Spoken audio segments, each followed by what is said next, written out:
Hello guys, welcome back to this channel. In today's video, I'm going to show you how you can change your mailbox skin in Heartopia game. Okay, let's get into it guys. You will be able to change your mailbox skin after you reach level 26. As you can see, my level right now is 26, so I can change my mailbox skin. And I'm going to show you how you can change it.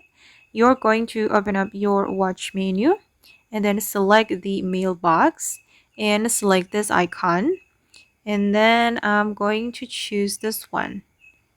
This is the original one.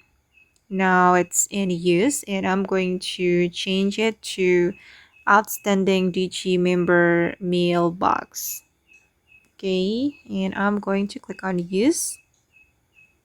Okay, and let's check it. Okay, my mailbox skin already changed.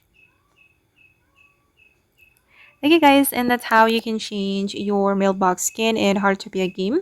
I hope this video will be useful for you. Thank you so much for watching and bye.